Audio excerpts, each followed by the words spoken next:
what that girl looked like. Oh man, I loved her. I forget her name. Oh wait, I think it was Ruth. Okay. She was a heavy set, big old yellow gal, and had buck teeth.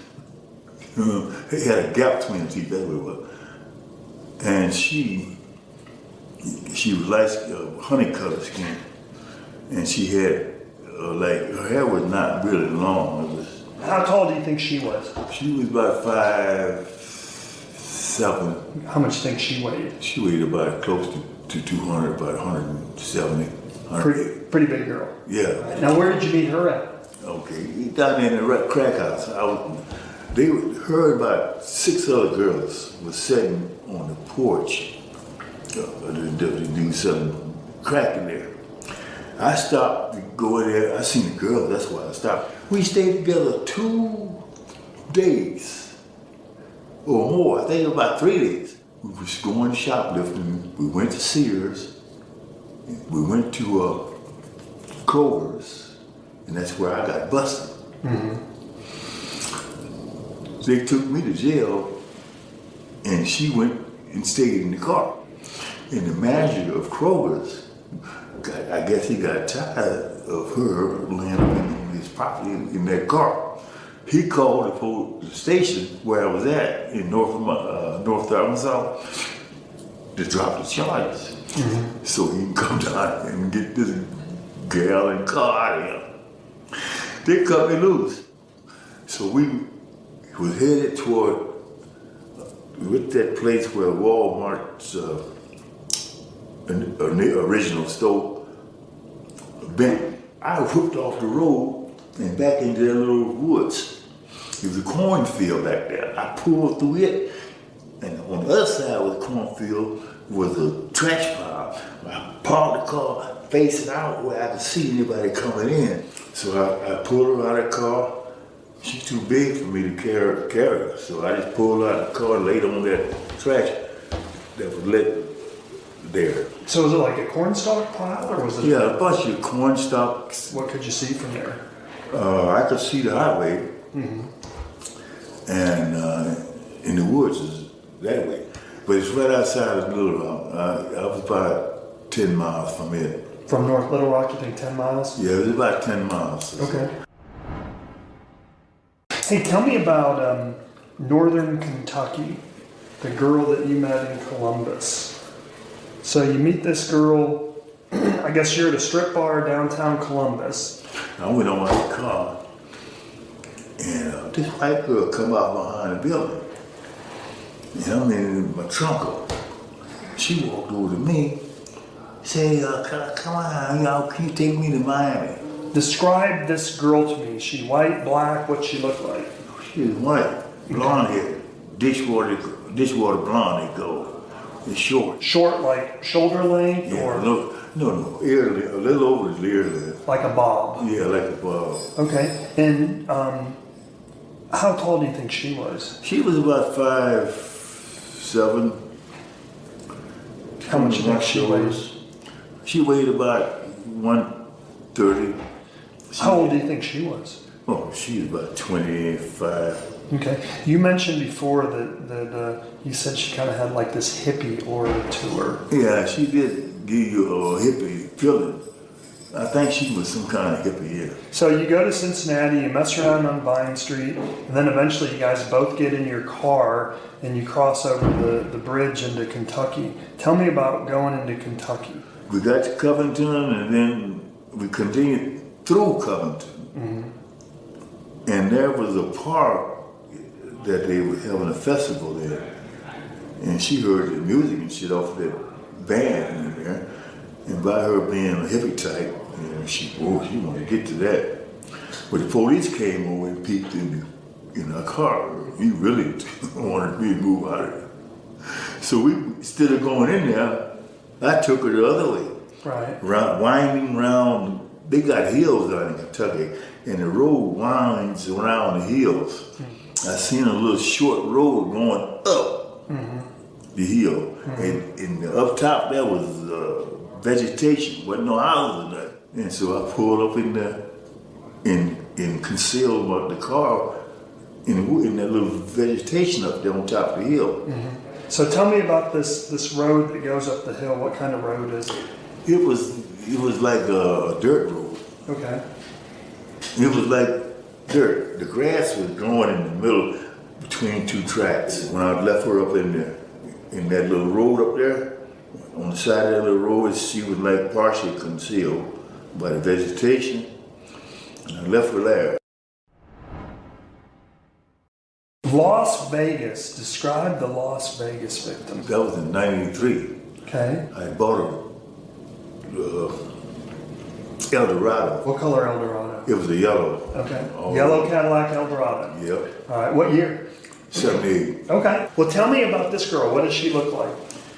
She was kind of thin, dark skinned, about 40 years old when she was out there hustling. I think she was a drug addict because she wouldn't have been out there. How tall was she? She was about 5'5", 5'3". And how much do you think she weighed? She weighed about 110, 120. Okay. What about her did you know? The boy came, that was her son. And she called him over there. And he came over, hey, he shook my hand and everything. Yeah. Now, how old was he? He was about 20 or about 19, 20. Okay, black male or? Black male. And where were you at when you met her? It was on Owens Avenue. Okay. Owens, that's down in the black section. Owens and Jackson. Where do you eventually take her body to? I was headed toward California. So as I drove out of Las Vegas, I seen a motel and a road leading up to the motel. And there's a lot of bushes and brushes us beside the road before you got to that motel. That's where I pulled up her body out and rolled it down there. And I heard a secondary roll of noise. That meant she was still rolling. So you basically roll her into a pretty big ditch that's got a bunch of... Well, it wasn't a ditch, it was a slope. Okay. That didn't look like a slope because the vegetation had grown up out of the slope and looked like you would think that the road would just be flat. But actually the road was going down, a slope like. And that's why she rolled. So this is a slope right off the road? Yeah. Okay. And tell me about how far do you think you were outside of Las Vegas? The road I was on was going towards Searchlight. So whatever the name of that road is, that's the road I was on. How far outside of Las Vegas do you think you were? Were you in Las Vegas? Or? I was still in Las Vegas, yeah. Okay. But I was on the very outskirts. All right. The very outskirts. There was a couple of motels I remember, gas stations, and it was scattered, because it was getting thin population as you go further out. The grisly story of Samuel Little, the most prolific serial killer in American history. Serial killer Samuel Little claims to have murdered 93 people starting in the early 1970s, and he's got some disturbing confessions and drawings of his victims to prove it. Samuel Little is the most prolific American serial killer of all time, despite the fact that few people even know his macabre story, let alone his name. The 79-year-old convict already serving 3 life sentences has recently confessed to killing 93 people across more than a dozen states between 1970 and 2005. And after the FBI and Texas Rangers were able to confirm 50 of those killings. Little officially passed more well-known murderers like Bundy and Gacy to become the deadliest known serial killer in U.S. history. More disturbing still, authorities were able to confirm those killings thanks in part to portraits of the victims drawn by Little himself from memory. While dozens of unsolved, Jane Does, remain, these drawings have thus far helped to reopen and eventually close dozens of cold cases. By the time it's all over, Samuel Little's body count may reach untold heights, unearthing a record-setting slew of murders. Samuel Little, currently serving life in prison for 3 homicide charges, was hoping to move prisons when he was approached by the FBI's Violent Criminal Apprehension Program last spring. Little appeared to have information regarding a killing in Odessa, Texas that caught the attention of Texas Ranger James Holland and 2 FBI crime analysts. They then approached Little with an offer, "Give us some information and we'll switch you into a new prison." Little turned out to be more than willing to talk. Over the course of that interview in May, He went through each city and state and gave Ranger Holland the number of people he killed in each place, said VICAP crime analyst Christina Palazzolo. Jackson, Mississippi, 1, Cincinnati, Ohio, 1, Phoenix, Arizona, 3, Las Vegas, Nevada, 1. Ector County District Attorney Bobby Bland said that Little assisted authorities diligently for months and ultimately admitted to having killed around 90 people in territory ranging from California beaches to the deserts of New Mexico and the Midwest down to Florida's southern tip and back up to Washington, D.C., all between 1970 and 2005. While 50 of these confessions could be corroborated thus far and, at last, provide the families of those victims with some closure, many of Little's confessions are still pending verification. But even if no other confessions are able to be confirmed, Little is still now the deadliest known killer in U.S. history. And with Little's cooperation, there may only be more confirmations of his murders on the horizon. There's been a lot of cooperation for law enforcement across the country as Texas Rangers are in the process of verifying the murders, said Bland. Little remembered everything about his crimes, according to Palazzolo, including the car he was driving, where he was, and whom he picked up. Little's memory is apparently so reliable, in fact, that the drawings he made of his victims are actually practical pieces of evidence for the investigators attempting to close decades-old unsolved murders. He may not recall the exact dates of certain incidents, but he can still recollect the faces of the women he killed who can then be identified by their friends or families. He drew 18 pictures. Drawing of black female victim, killed in 1976 or 1977 in Wichita Falls, Texas. Unmatched confession, black female. Drawing of black female victim Mary Ann, killed in 1971 or 1972 in Miami, Florida. Unmatched confession, black 18-year-old female called Mary Ann or Marianne. Drawing of Hispanic female victim, killed in 1988 or 1996. Unmatched confession, Hispanic female victim in her 40s maybe from Phoenix, Arizona. Drawing of black female victim, killed in 1984 in Atlanta, Georgia. Unmatched confession, black female between 23 and 25 years old, possibly a college student. Drawing of white female victim, killed in 1972 in Prince George's County, Maryland. Confession matched to a Jane Doe, white female between 20 and 25 years old, possibly from Massachusetts. Drawing of white female victim, killed in 1996 in Los Angeles. Unmatched confession, white female between 23 and 25 years old. Drawing of white female victim Anne, killed in 1997 in Phoenix, Arizona. Unmatched confession, white female possibly called Anne. Drawing of black female victim Joe, killed between 1976 and 1979 in Granite City, Illinois. Unmatched confession, black, female 26-year-old, supposedly met in St. Louis, Missouri. Drawing of a black female victim, killed in 1984 in West Memphis, Arkansas. Confession matched to a Jane Doe, black female between 28 to 29 years old. Drawing of a black female victim, killed in 1993 in Las Vegas. Unmatched confession, black 40-year-old female. Drawing of a black female victim, killed between 1976 and 1979, or in 1993 in Houston, Texas. Unmatched confession, black female between 25 to 28 years old. Drawing of a black female victim, killed between 1987 and early 1990s in Monroe, Louisiana. Unmatched confession, black, 24-year-old female. Drawing of a white female victim, killed in Covington, Kentucky in 1984. Unmatched confession, white female who met Little in Columbus, Ohio, and body disposed of in somewhere in northern Kentucky. Drawing of a black female victim, killed in Pascagoula, Mississippi in 1977. Confession matched to a Jane Doe, black female victim between 35 to 45 years old.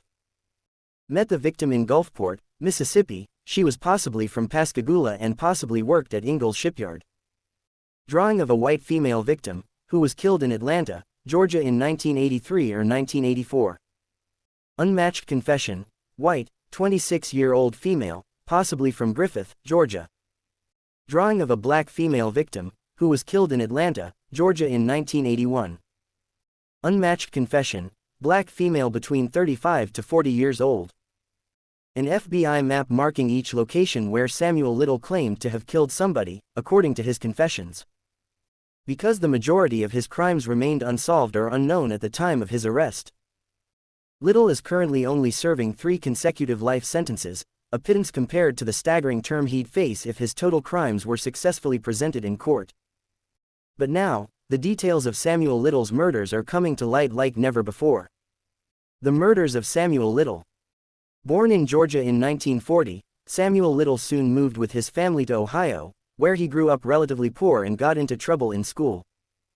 Soon enough, he graduated to petty crime and was eventually arrested for breaking and entering in Nebraska in 1956. His crimes, however, only grew more serious from there as he traveled across nearly a dozen U.S. states and racked up arrests for crimes ranging from shoplifting and fraud to assault and SA. Soon, murder would join that list. He later claimed to have been active as a killer going back to the dawn of the 1970s, but his first arrest for murder came in 1982 in Mississippi. However, there wasn't enough evidence to indict. Meanwhile, he was arrested for another killing in Florida but was acquitted not long after. He then moved to California and the prime years of his killing began. Little's victims were largely women who occupied vulnerable positions in society. Either prostitutes or drug addicts too incapacitated to realize how dire their straits had become or whose addictions could easily be seen as their cause of death. Little, who was once a competitive boxer, would typically dump the bodies of his victims wherever he could, alleys, dumpsters, or a garage, after first knocking them out, beating and strangling them. Perhaps most shocking, besides the sheer size of Little's streak of victims, was how long it took for him to be apprehended. Richard Nixon had just finished his first year in office when Little began beating and strangling women to death, while Barack Obama was entering his second term when he was finally caught. He was often suspected, but authorities could never pin the crimes on him. With no stab marks or bullet wounds, many of these deaths were not classified as homicides but attributed to drug overdoses, accidents, or natural causes. The FBI said in its initial report in November 2018. It was not until September 2012 when Little's streak finally came to an end.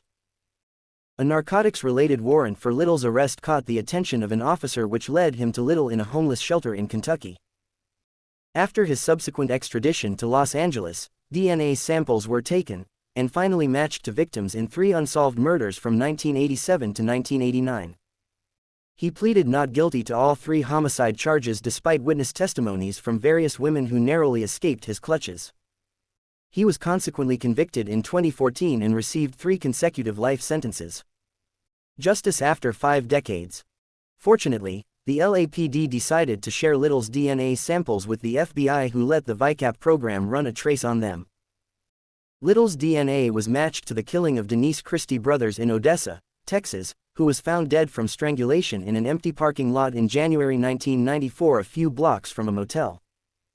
This match led to the cooperative efforts between the FBI and Texas Rangers. Bland said Samuel Little provided them with such detailed, minute statements that only brothers' real killer would have known, and was subsequently indicted by a grand jury on July 16, 2018. He was then sent to Texas to face the newfound charges, for which he pleaded guilty this time and received a further life sentence. Map of murders committed. An FBI map marked each location where Samuel Little killed one of his victims, according to his confessions. In December 2018, the FBI's VICAP program and Carolyn Nunn of the KSP Central Forensic Laboratory found a match between Little and the murder of 23-year-old Linda Sue Boards, who was found in a field on May 15, 1981. And last seen alive 4 days earlier on her way to a nightclub in Bowling Green. A Warren County grand jury in Kentucky was subsequently able to indict Little of this crime too. We've had a lot of luck through the years on some cold cases, and any time you can hopefully give some measure of closure to a victim's family, especially in a violent crime. It means a lot to everybody involved in law enforcement, said Warren County Commonwealth's attorney Chris Coren. Samuel Little was also connected to the death of a Knoxville woman, named Martha Cunningham, previously thought to have died of natural causes, Knox News reported.